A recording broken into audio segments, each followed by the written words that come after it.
Welcome to the Road Cook. Today we're going to do a very simple version of kimchi. Kimchi is another fermented vegetable. Think of it as a fermented salad. A little bit spicy. Kimchi probably has some of the greatest probiotics in the fermented foods family. We're going to be making it a small batch today, and for that I have a little crock. If you watch my video on making dill pickles, I was talking a little bit about crocks. This happens to be one of the Asian style crocks, and this has the lip that I was telling you about. Very functional little crock, but a little bit more difficult to keep clean. Also, kimchi varies a little bit in your fermented vegetable families. It doesn't sit in a brine per se, so you can't really cheat as much by keeping it under the water line because it has a pureed brine that is incorporated with it. That being said, because of the peppers and salts in it, it's pretty powerful and strong, so it's easy to ferment it. You don't have to have a crock, you don't have to have a water trap. You can use a cheesecloth, sealed container. Just do your best to keep bacteria from getting into it. Alright, also because kimchi is a little bit messy as opposed to the pickles that we were making, we are going to glove up. I'm a fan of gloves, but don't become complacent. Just because you have a glove on does not necessarily mean your hand is clean. Be careful of your cross-contamination. Also, in this world of supply line issues and other whatnot that we won't get into, these things have about tripled in price. You don't have to have them. Just keep your hands clean. Alright, the first thing we need to do is take our Napa cabbage, and this recipe will be below. As I said, we're going to do a small batch, so we're only going to use half a head. I just have a little crock. And basically you want to julienne this. Long, small strips. Well, not long, but small strips. Concept being, as I said, kimchi is pretty much a salad. And when it's done, you want it to have that salad style presentation.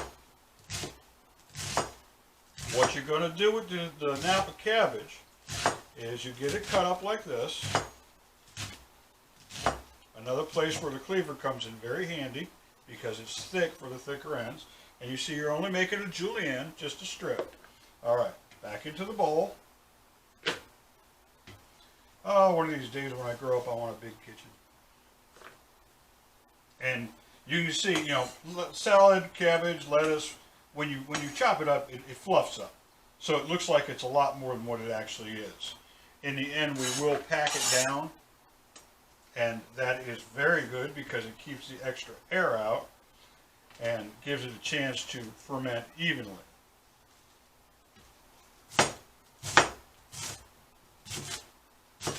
Breaking my own rules, I'm making too much noise with the knife. Whoa! If you miss a piece, ends up big, so what? It's just food, folks. It's not rocket science. Don't believe all that stuff you see on the TV with the celebrity chefs. Oh, it has to be this way. No, it doesn't. If it makes you happy, then that's what it's all about.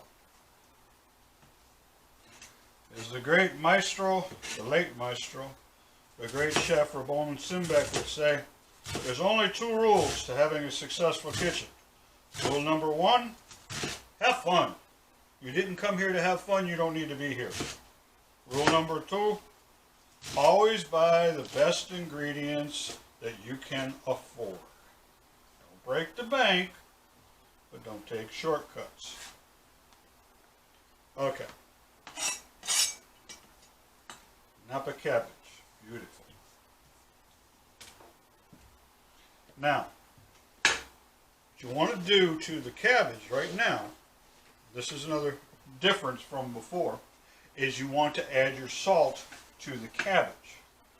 So in this case, it's 1¼ ounces per pound of cabbage.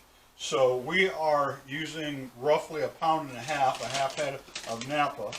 I got my nice Celtic sea salt, and I'm going to use 1/4 cup, or roughly 2 ounces. This is a wonderful place to use the Korean sea salt. The Korean sea salt is excellent in that. I just happen to be about out, and I've been piddling around with this Celtic stuff, and I absolutely adore it. Either way, as long as it's a non-iodized salt, you're golden. Okay. Clean as you go, clean as you go, clean as you go. Put salt away. Yeah, non-iodized salts. Mineral salts, avoid them because they don't work in, they're not as soluble as a sea salt is. A sea salt's a blend of organic and mineral salts, you know, crustaceans dying in the ocean and such, whereas mineral salt is a rock.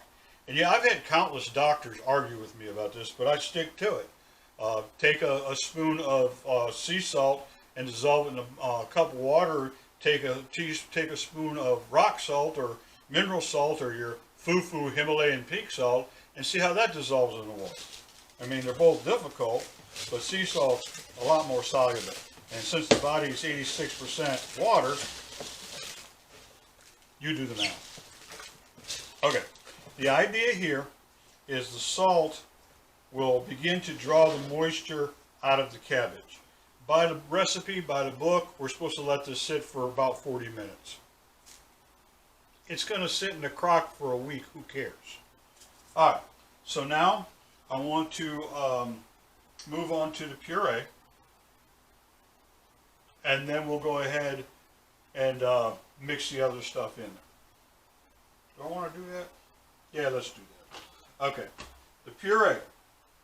I've got garlic, ginger, rice powder, and water. Rice powder, rice flour, basically the same thing. What this is it's going to act like a slurry. This is another difference with the kimchi, is it has a slurry to bind it. When it comes out, it's going to look like a pasty kind of salad. Not icky pasty, but it's going to have sort of a, gravy kind of sauce, gravy texture sauce to it. Rice powder or rice flour is the best. You can also use flour, you can use cornstarch, you can use potato starch, whatever you got. Okay, just to verify. Yeah. Okay. It says to puree the peppers with this. The recipe calls for a Korean hot pepper. I have used cayenne in the past. Today we will be using crushed red peppers or pizza peppers. It doesn't matter if you have like a whole cayenne or something like that, by all means puree it.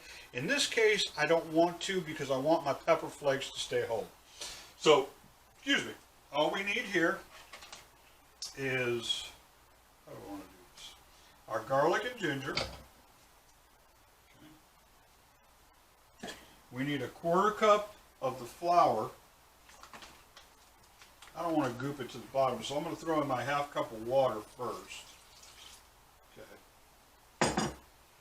Then I'm going to throw in my flour. In this case, it's going to be 1/4 cup.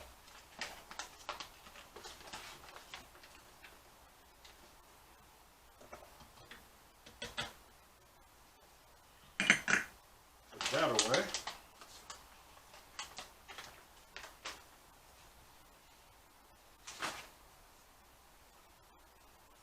Come buy a cabbage every now and then, give it a mix. You can already feel the water. The water's getting sucked out of this stuff. Okay.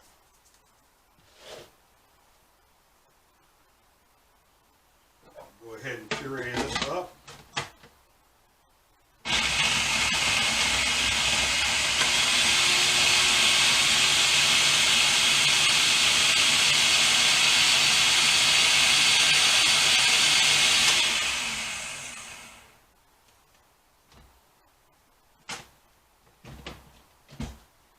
I'm going to go ahead and add this right to it, get the party started.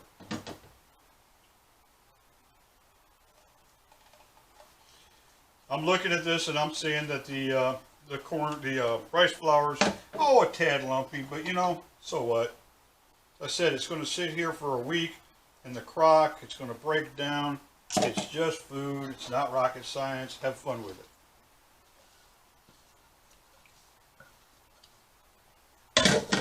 Give this another mix. Oh, that's beautiful.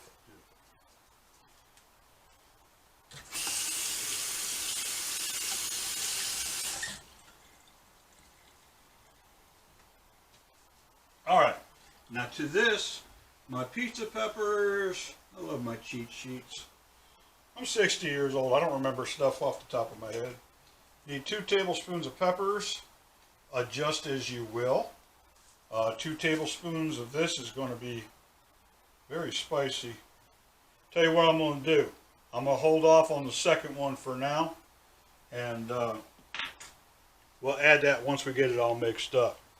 Okay, now what I wanted to show you with the carrot, I hadn't chopped the carrot yet. I wanted to show you. First of all, you can see that I did not peel it. As I said in my cleaning video, I cleaned it thoroughly. I don't want it peeled because all that good nutrient, all that good health value is between the skin and the meat. All right. So I'm going to knock off each end just a little bit, get that dead weight out of the way. And what we're going to do is a Asian style julienne. So what you want to start to do is a bias cut. So bias cut is nothing more than cutting the product on an angle.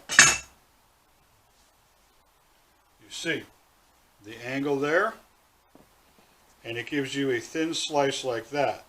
Okay? So you do that all the way down.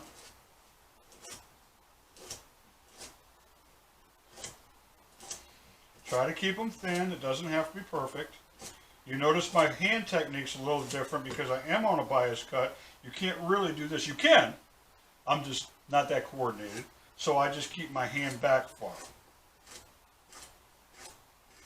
You can check that out in my first video about knife techniques. Okay. So now we have all these little slices. And what we're going to do is kind of pile them in little piles and then cut them into strips. You notice that when I'm cutting this carrot, you don't hear whack, whack, whack, whack, whack like you do a lot of times. Maybe even in your own kitchen. Because I'm using the curve of that cleaver and I'm rocking it. I'm not doing this. That's all only going to dull my cleaver out. Okay, so now what we have is little strips that you might recognize from various Oriental or Chinese or Asian style cooking, and that's our julienne into the pot.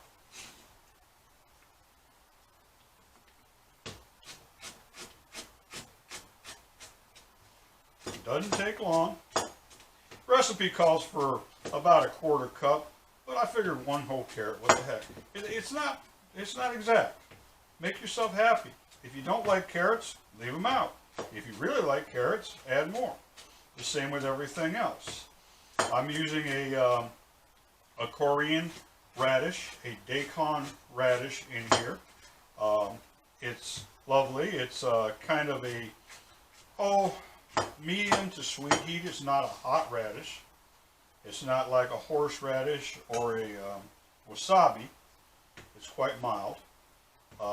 If you don't have that, if you can't find that, if you don't want that, you can put in a regular radish, a horseradish. You can put in a wasabi. It depends on what you like. Just if you're dealing with a radish that's extremely hot, just use less.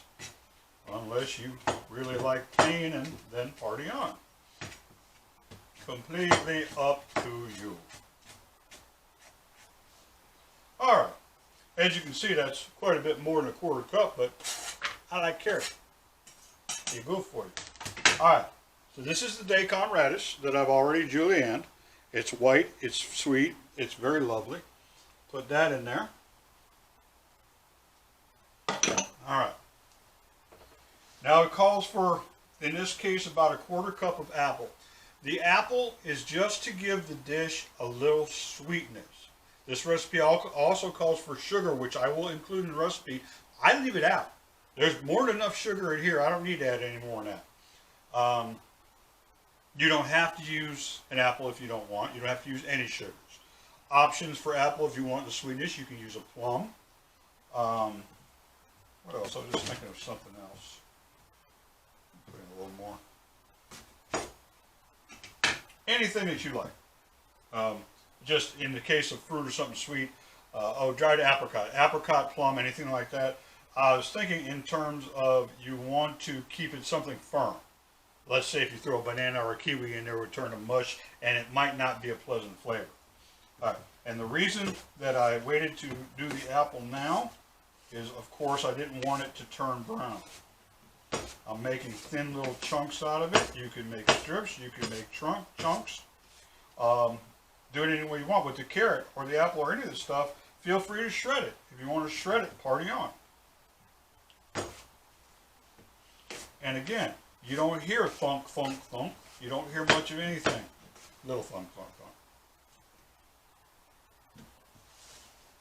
thunk. Use the curve of that blade. Go slow, have fun, be happy. In addition to that, I've got a green onion, and you can see I did a nice long bias cut. Again, I want it to look like a salad when it's done. That's the goal here. But you don't have to. You can turn it into a mush.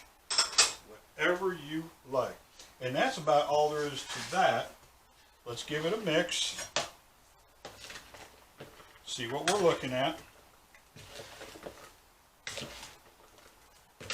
And you can see now that I've started to mix it, I can barely see the pizza peppers. So I'll go ahead and I'll throw the other tablespoon in there now. Remember, you can always add. You can't take back. Measure twice, cut once.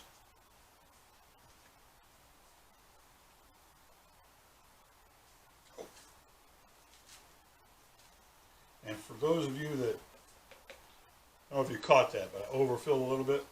Always do it away from the product and then put it over there. Don't be like me.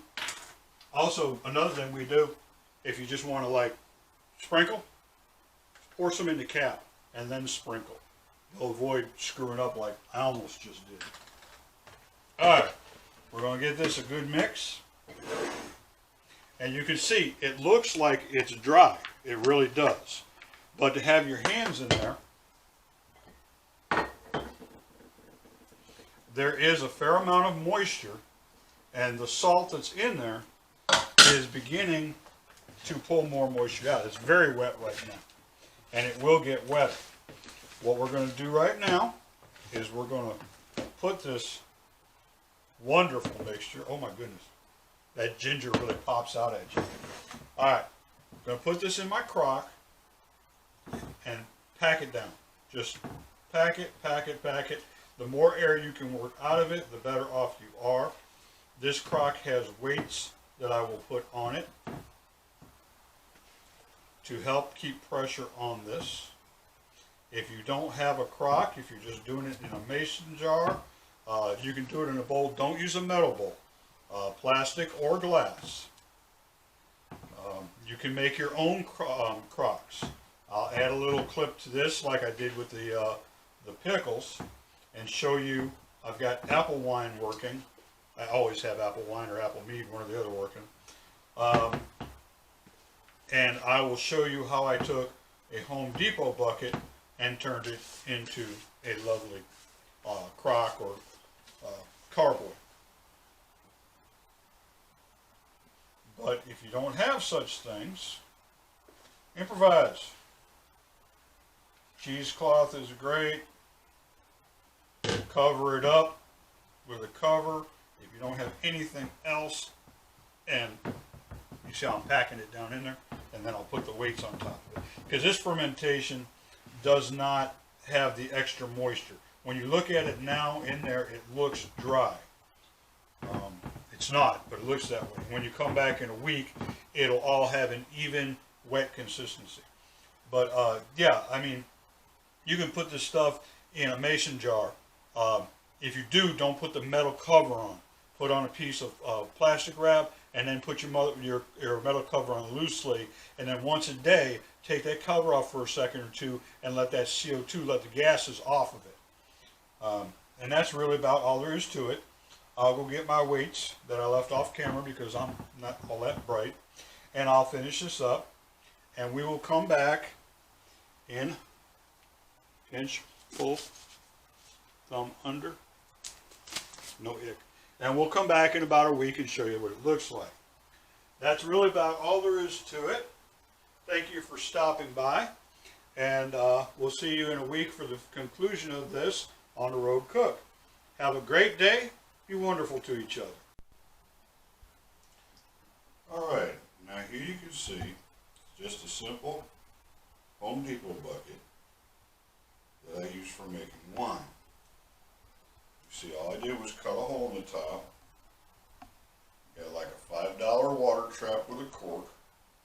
Get it from any wine supply store. Get it from Amazon, wherever. And you can make any fermented vegetable in this. You can make sauerkraut, pickles, kimchi, anything you want, as well as your homemade wine. This is just one example of an option.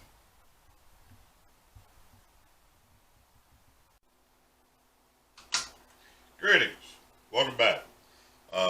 We have our little crock of kimchi here, and we're going to open it up and see what we've got.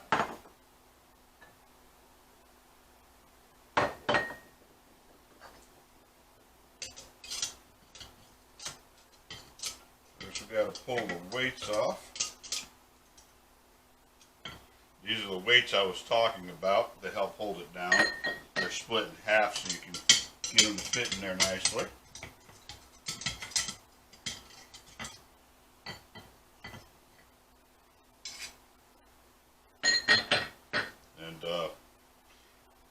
It was fairly dry when it went in. Right now it looks very soupy because all that moisture has been pulled out of the cabbage and the other vegetables. That's just what you want. As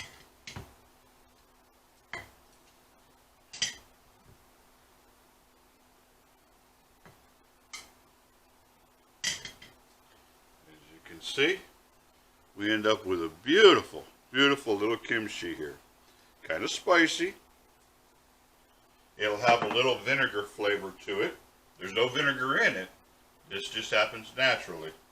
And that's really about all there is to it. It's a wonderful probiotic. It's very good for you. And it's incredible for hangovers. Thanks for stopping by. Have a great day. Eat well. Be a good one.